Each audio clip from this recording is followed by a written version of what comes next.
que é chamado Livro da Vida, e depois o outro Livro da Morte. Esse contém os nomes de todos os seres humanos, todo homem, sentido genérico, né? Todos homens e mulheres,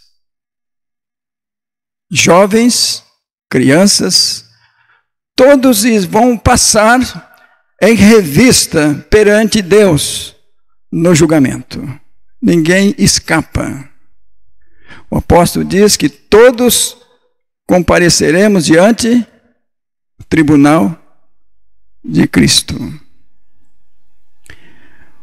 Jesus teve duas etapas de organização dos mensageiros. Primeiro, em Mateus, organizou 12, Mateus capítulo 10. E depois, no livro de Lucas, capítulo 10, também organizou 70. E mandou que esses fossem pregar, anunciar o ano aceitável do Senhor. Mas os discípulos ficaram felizes, ficaram alegres em saber que os demônios sujeitavam a eles. Mas Cristo, ele disse numa advertência, no versículo 20, né, do capítulo 10 de Lucas, que foi lido para a base da nossa oração. Cristo disse para eles: mas não vos alegreis porque vos sujeitem os espíritos, mas alegrai-vos antes por estar o vosso nome escrito nos céus. O nome de todos que aceitaram o serviço de Cristo está rolado no livro da vida. Mas estes nomes podem ou não permanecer lá. No céu está escrito todos os nomes dos homens, né? Todos os homens têm os seus nomes escritos no céu. O texto do Patriarcas e Profetas, que fala assim: na oração de Moisés, nosso espírito é dirigido para os registros celestiais, nos quais estão escritos os nomes de todos os homens, e fielmente registrada as suas ações, quer seja boas, quer seja mal. O livro da vida contém os nomes de todos que já entraram ao serviço de Deus. Se quiser, e quaisquer deste se afastar dele, e por uma obstinada persistência no pecado, se tornar finalmente endurecidos à influência do Espírito Santo, seus nomes serão no juízo apagados do livro da vida, e eles serão votados à destruição. Então aí está a questão. O nome de todos os homens se encontra escrito no céu. Porém, uma parte deles que estão na terra, no livro da vida, e a outra no livro da morte. Pode as pessoas que estarem com os nomes no livro da morte ir para o livro da vida? É uma pergunta. Sim, de acordo com os escritos sagrados, sim. E o contrário, alguém que está com o nome no livro da vida, sendo riscado, vai retornar ser escrito para o livro da vida? Não. Uma vez riscado para sempre. E uma vez escrito, não escrito para sempre.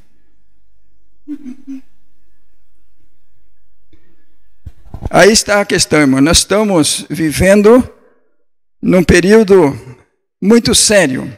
A inscrição para que os nossos nomes possam estar no livro da vida está aberta para todos quantos queira que o seu nome esteja no livro da vida. Falando dos dois livros, como está escrito, né? Aqueles que se apartam do Senhor, aonde o nome dele está escrito? Jeremias 17, 13. Lá, o profeta fala que está escrito na terra ou na areia, que pode ser apagado.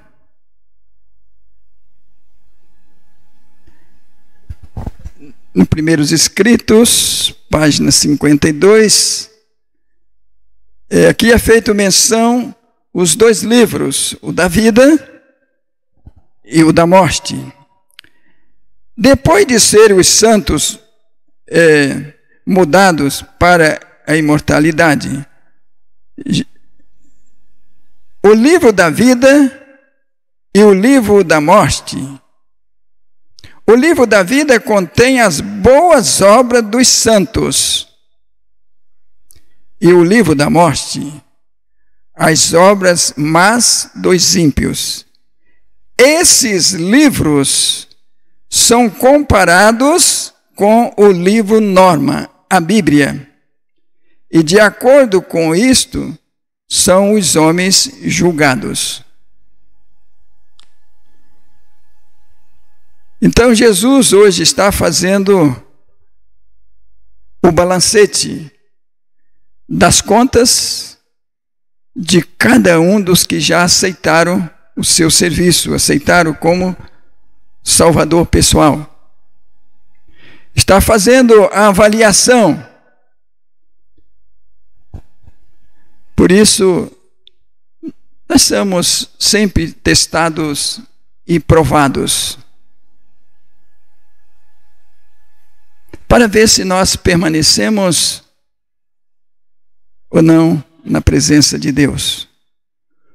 Mas os que vencerem, o que vai acontecer? Apocalipse 3, versículo 5. Veja que diz a palavra divina. Diz assim: o que vencer será vestido de vestes brancas, e de maneira nenhuma riscarei o seu nome do livro da vida, e confessarei o seu nome diante de meu Pai e diante dos seus anjos. O que vencer? Para vencer, precisamos lutar. Mas luta como?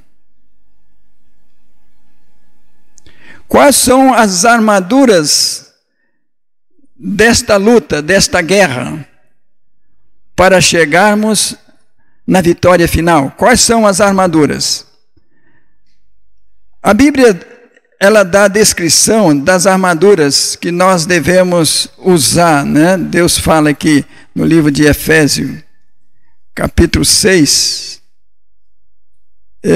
fala assim, a partir do versículo 10. No demais, irmãos meus, fortalecei-vos no Senhor e na força do seu poder. Revesti-vos de toda a armadura de Deus, para que possais estar firmes contra as astutas ciladas do diabo. Porque não temos que lutar contra a carne e o sangue, mas sim contra os principados, contra as potestades, contra os príncipes das trevas deste século e contra as hostes espirituais da maldade nos lugares celestiais. Portanto, tomai toda a armadura de Deus, para que possais resistir no dia mau, e havendo feito tudo, ficar firmes.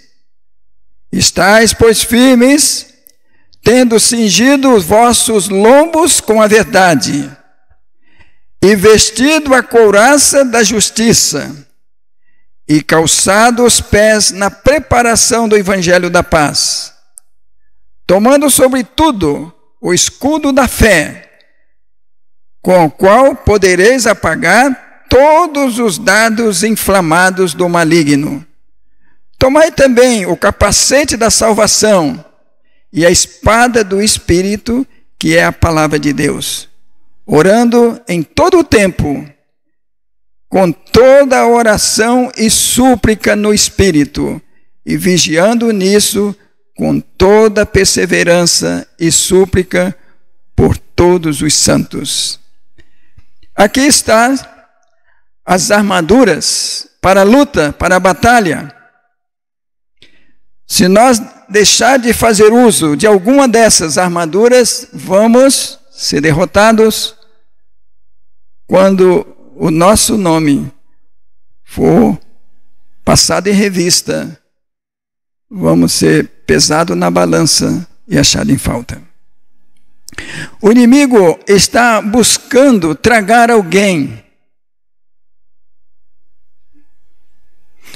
O texto de Pedro, primeira carta de Pedro, capítulo 5, versículo 8, ela fala: sede sóbrio e vigiai, porque o diabo, vosso adversário, anda em derredor, bramando como leão, buscando quem possa tragar.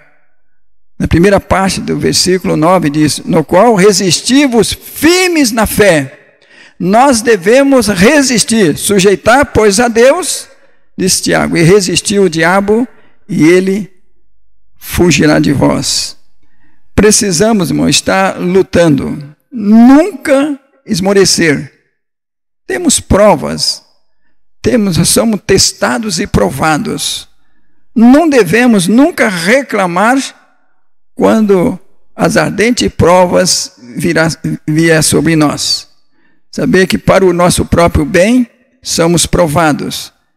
E quando então nós chegar, avançar a fronteira do novo mundo, chegar no céu, com muitas lutas e sacrifício, vamos dizer, todos os salvos que chegarmos lá, quão fácil foi ganhar o céu.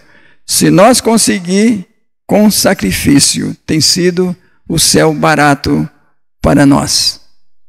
Tanto que precisamos lutar combatendo o bom combate da fé. Nós estamos precisando de reformar, botar a casa em ordem. E cada momento que Deus fala conosco, não devemos ser rebeldes, desobedientes. Mas não resistir, como o texto que foi lido do patriarca, não resistir o Espírito Santo. Mas quando ele trabalhar em nosso coração, devemos atender a voz do Espírito Santo. Por isso, se nós permanecermos firmes nessa luta, então a vitória está em nosso alcance. No livro do Apocalipse, aqui no capítulo 20, nós lemos aqui o seguinte, versículo 15. E aquele que não foi achado escrito no livro da vida, olha, irmãos, aqueles que não foi achado escrito no livro da vida, veja a importância do nosso nome está no livro da vida. E lutar pela graça e misericórdia de Deus, que o nome permaneça lá. Se não estiver lá no livro da vida, aonde vai ser encontrado esse indivíduo? Então, esse será lançado no lago de fogo.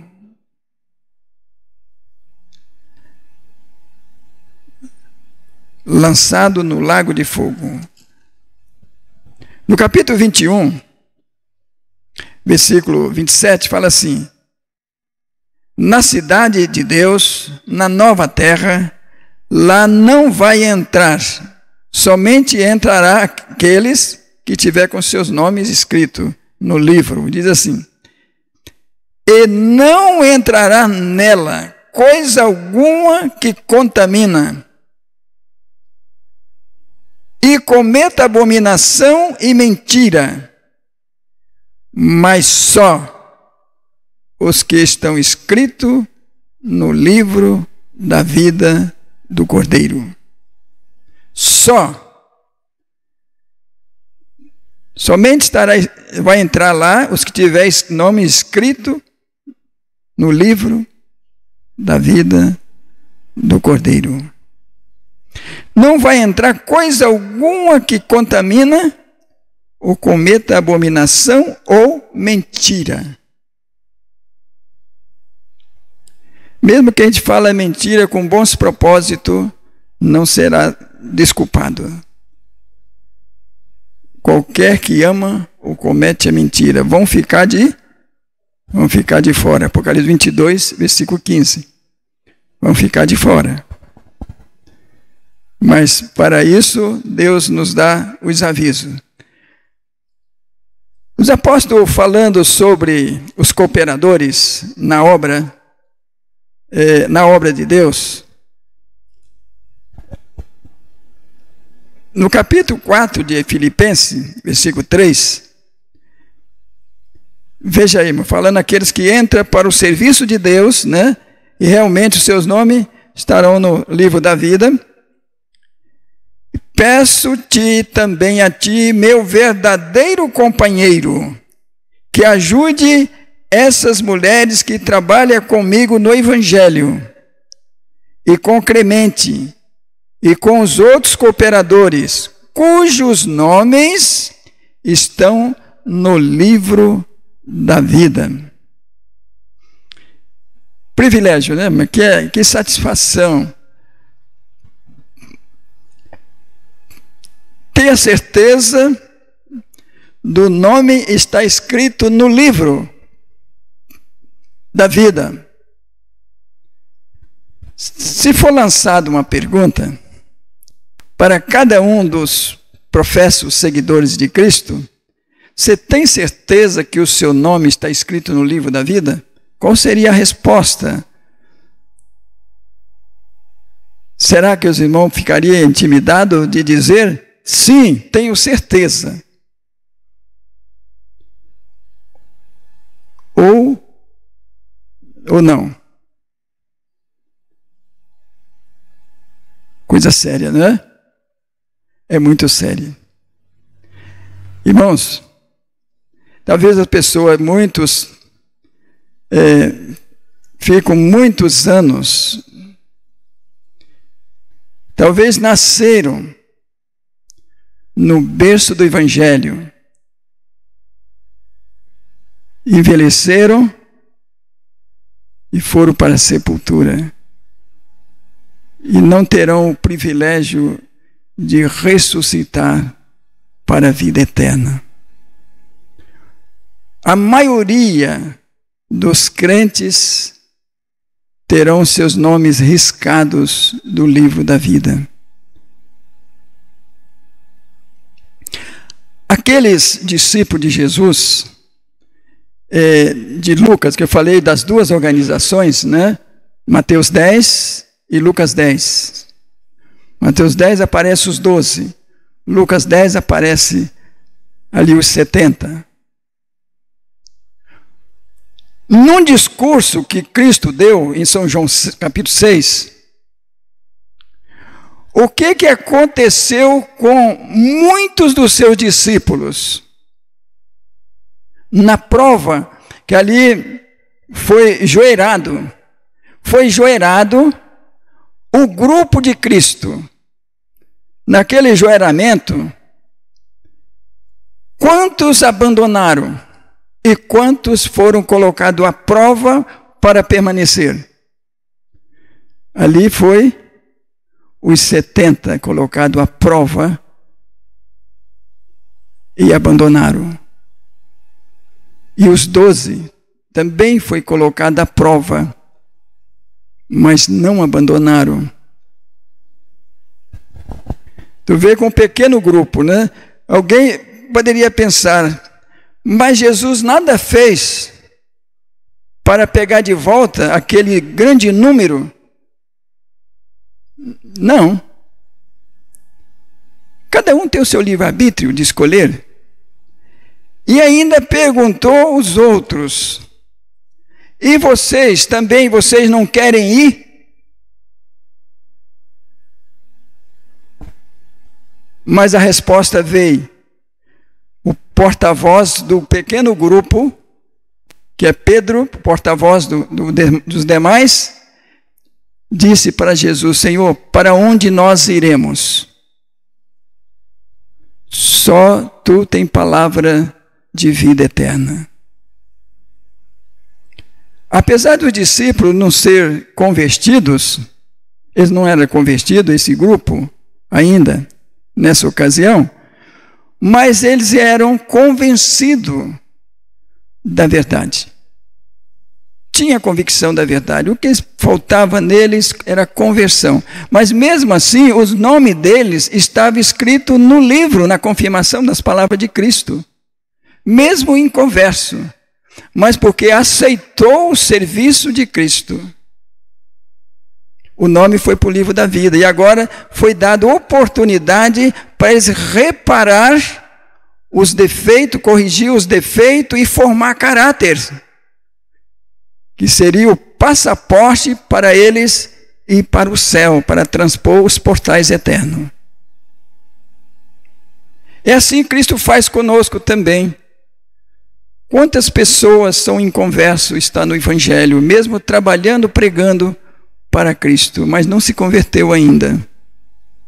E Cristo tem paciência, dando tempo e oportunidade para que as almas sejam convertidas verdadeiramente.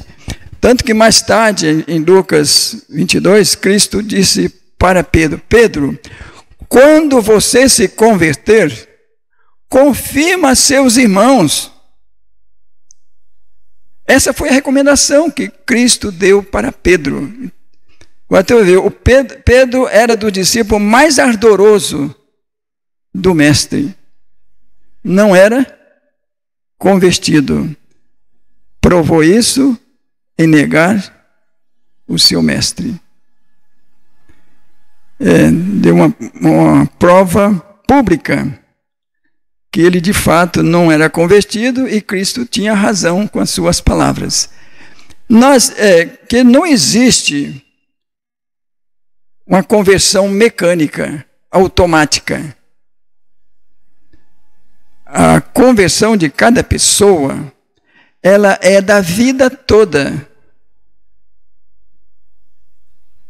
É da vida toda. A palavra de Deus nos recomenda para nós sermos perfeitos. Né? Mateus 5, 48. Sede, pois, perfeitos, como é perfeito o vosso Pai que está no céu. Sede perfeito. Então, é uma recomendação, mas não confirma que somos perfeitos. Estamos viajando rumo ao céu, buscando na nossa caminhada a perfeição. E lá em Filipenses 1, versículo 6, diz que aquele que em vós começou a boa obra, aperfeiçoará até o dia de Jesus Cristo. Aperfeiçoará. Sempre, às vezes, em conversa com as pessoas, eu digo, talvez quando a gente fala sobre a observância dos mandamentos divinos, aí alguém chega a dizer, mas ninguém é perfeito, ninguém é santo. Não é mesmo. Nenhum ser humano. Mas somos candidatos a ser perfeitos. Deus não exige de nós uma perfeição ao iniciar a carreira, mas um aperfeiçoamento até o fim da carreira. Nós temos um trabalho a fazer conosco mesmo, cooperando com o céu. Se nós nada fazer, o céu também não irá fazer por nós aquilo que cabe nós fazer. A Bíblia diz, em Eclesiastes, tudo que vier à tua mão para fazer, faz conforme as tuas forças. Veio a mão para fazer, faz. Enquanto tiver oportunidade, você está, então, seguindo um aperfeiçoamento. Os profissionais, em toda a sua área, ele sempre está fazendo curso de aperfeiçoamento. Os médicos estão sempre fazendo, né, especialização, né, se aperfeiçoando, e todos os profissionais, as pessoas, os técnicos também, por quê? As coisas vão sempre mudando. Se ele não aperfeiçoar e não acompanhar as mudanças do progresso, eles ficam para trás. Eu conheço um cabeleireiro lá em Minas. Não vou dizer o nome, né? Mas é só citar o acontecimento. Ele mesmo chegou a falar para mim um dia, rapaz, eu já tenho sempre diminuído as pessoas, que são os meus fregueses, tem diminuído. Por quê? Porque ele está naquele estágio antigo, né? E os outros moderniza. A pessoa vem um lançamento de corte, eles estão fazendo curso e mais curso para acompanhar, então, o galopante progresso da vida. E o outro ficou estacionado, foi perdendo terreno. E assim acontece em todo o setor da vida. Então nós precisamos.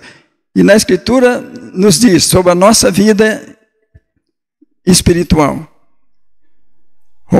Hebreus capítulo 12 diz assim, nós que estamos, pois, rodeados de uma tão grande nuvem de testemunhas, deixamos todo o pecado e o embaraço que tão de perto nos rodeia e correr com paciência a carreira que nos está proposta, olhando para Jesus como autor e consumador da fé. Quer dizer, correr com paciência. Não devemos perder a paciência na corrida.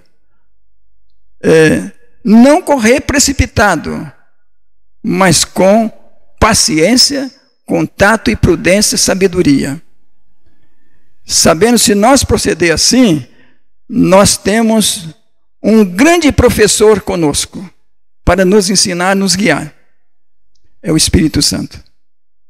Ele nos ensina todas as coisas.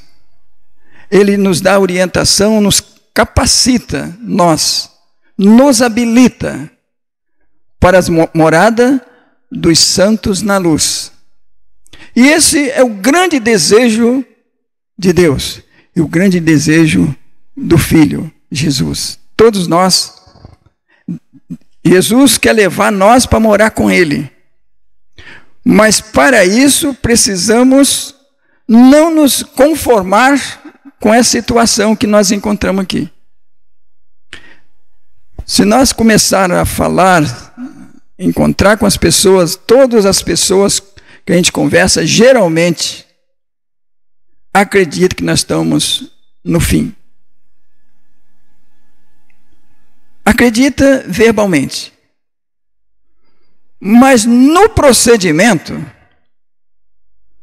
está dizendo que Cristo virá muito distante, ou se não, não virá. Por isso que Cristo falou aqui em Mateus 24, aqui, duas classes de servos que aparecem aqui. Servos, porque as duas classes estão servindo, né? Estão servindo. E entre elas, veja só, vamos começar no versículo 45, fala assim.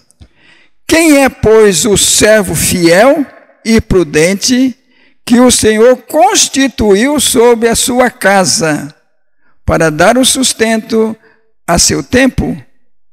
Bem-aventurado aquele servo que o Senhor, quando vier, achar servindo assim.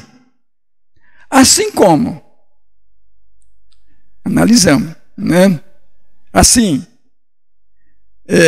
servo como? Fiel e prudente, que o Senhor constituiu sobre a sua casa. Fiel e prudente. Em verdade vos digo que os porá sobre todos os seus bens.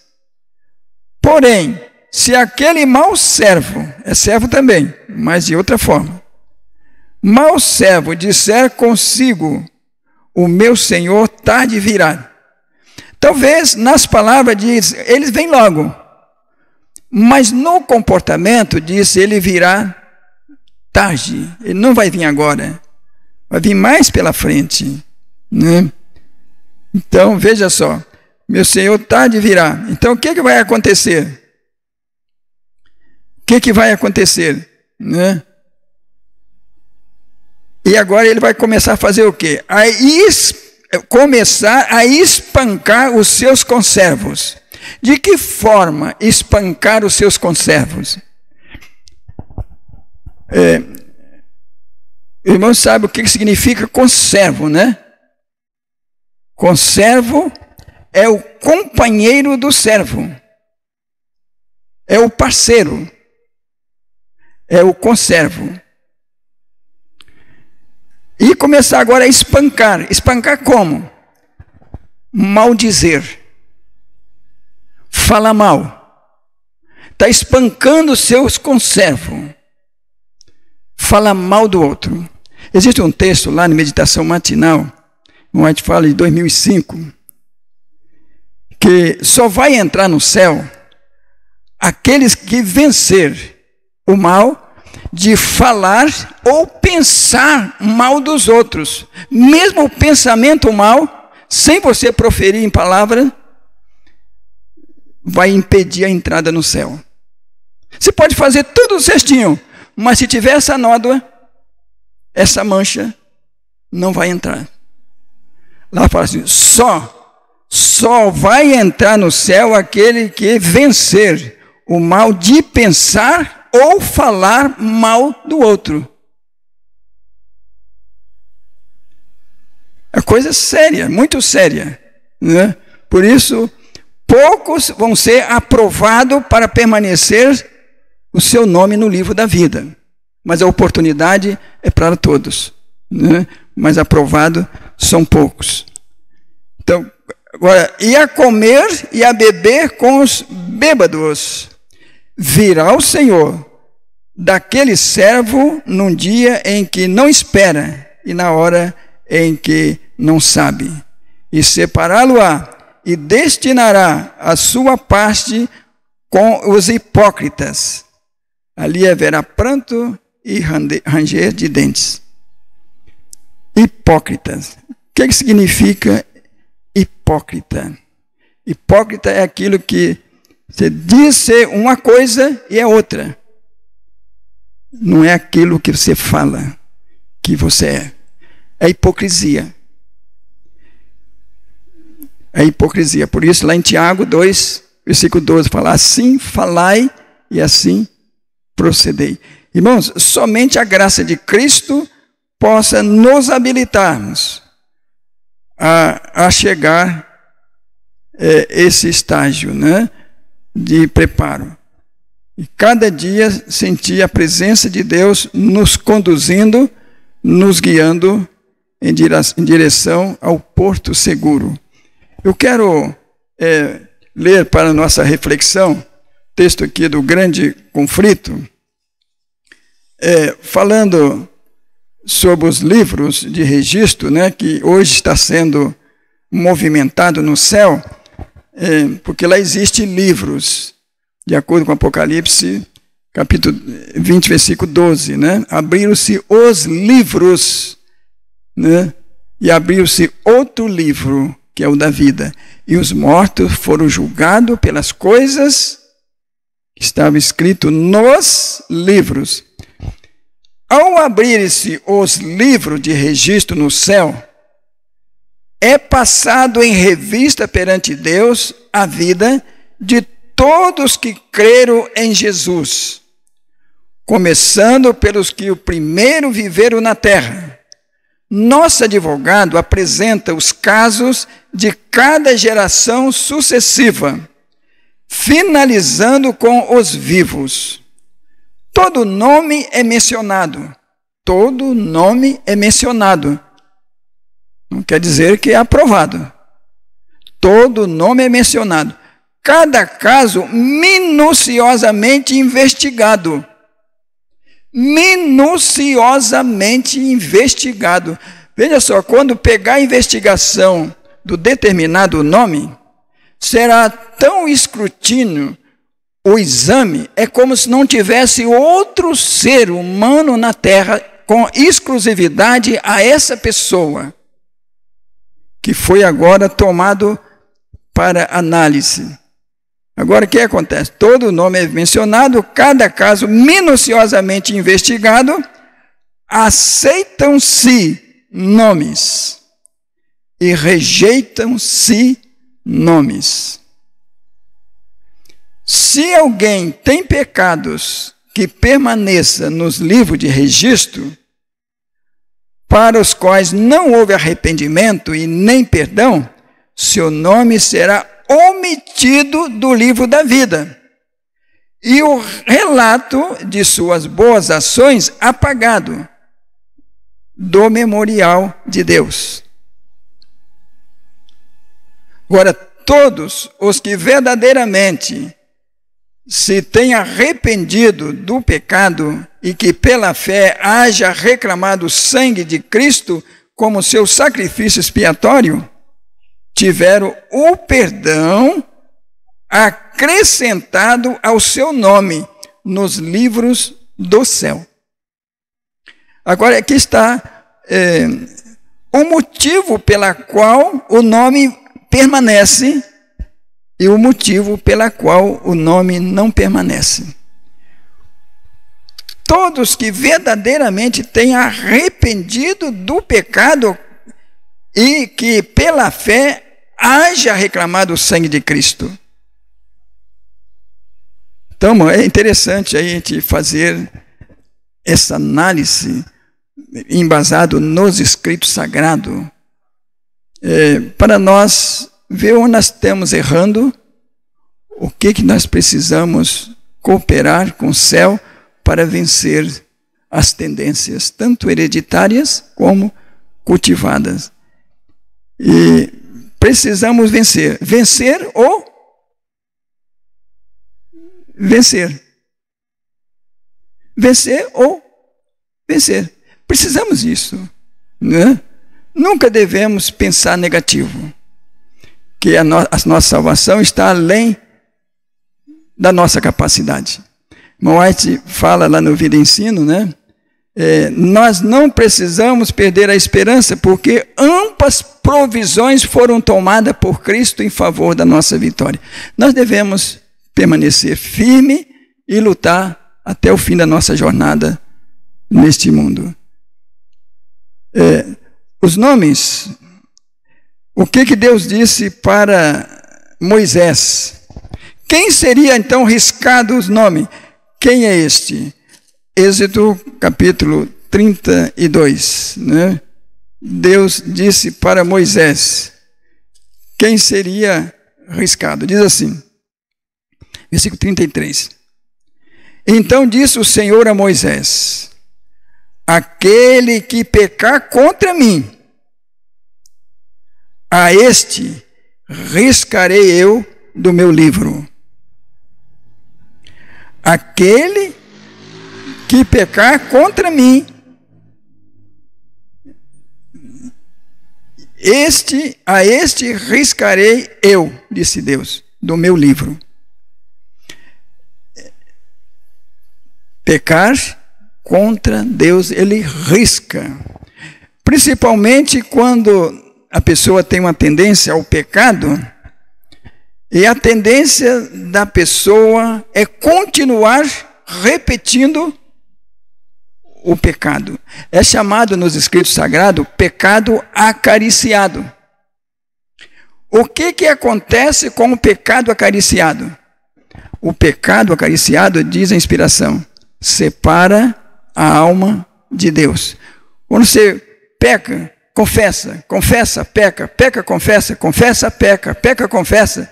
Como é que fica a situação? Você peca, confessa, peca, confessa, peca. Como é que fica isso aí? É chamado pecado acariciado.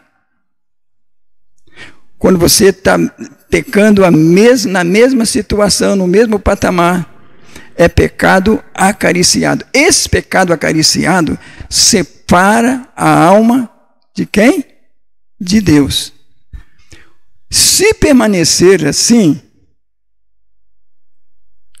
o que vai acontecer no final, quando for feito o balancete no tribunal divino? Pesado foste na balança e achado em falta. Deus quer isso? Quer que aconteça isso? Não, Deus não tem prazer na morte do ímpio. Ímpio pode ser não somente o ímpio declarado, mas o ímpio disfarçado. Pessoa conforme bom servo e mau servo. Servo bom e fiel, servo mau e infiel. É servo também, mas com a categoria de infidelidade. Deus abençoe, irmão, nos ajude. Vamos orar, vamos buscar a Deus, enquanto Cristo está no céu, no santuário, no lugar santíssimo, fazendo expiação e fazendo intercessão por nós. E Ele em breve vai encerrar sua obra. E nós não devemos brincar com coisa tão séria. Deus abençoe. Esse é meu sincero desejo, a minha oração para todos queridos, amados ouvintes, tanto estão aqui presentes como está vendo a transmissão.